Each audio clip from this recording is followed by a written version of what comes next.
জয়রাম বন্ধুরা, আমি অমৃতা। আমি শ্রী রোহিণী কুমার মজুমদারের রচিত শ্রীগুরু শ্রী শ্রী রাম ঠাকুরের জীবনীর ওপরে একটা গল্প আপনাদের শোনাচ্ছি।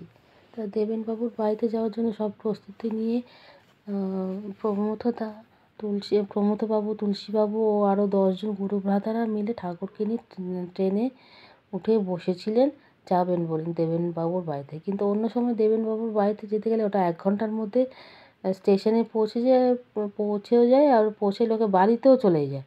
কিন্তু সেদিনকে 2 ঘন্টা হয়ে গেছে। ট্রেন স্টেশনে গিয়ে উপস্থিত হওয়া তো দূরের কথা, স্টেশন থেকে ফেনী স্টেশন থেকে তো বেরোয়নি। সবাই ঠাকুরের কাছে দেখা করতে হচ্ছে। কীভাবে জানি লোকমুখে চাউর হয়ে গেছে যে ওই ট্রেনে ওই কম্পার্টমেন্টেই ঠাকুর বসে যে ইয়ের দেবেনবাবুর বাড়িতে গিয়ে উপস্থিত হবে। কে বলেছে জানি না, সেটার খবর পাওয়া যায়নি। কিন্তু শয়ে শয়ে কাতারে লোক এসে ঠাকুরের সাথে দেখা করে যাচ্ছে। তাদের দর্শন নিতে এসে কৃপাপ্রার্থী হয়ে কৃপা নিতে এসেছিলেন, নিয়ে চলেও যাচ্ছিলেন।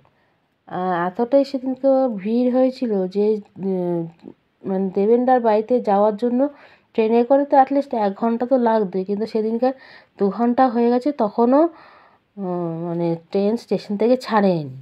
তো ওখানে তো যাওয়া তো খুব দূরের কথা। তো যখন গিয়ে আলটিমেটলি গিয়ে পৌঁছালো তো অনেক রাত হয়ে গেছিলো।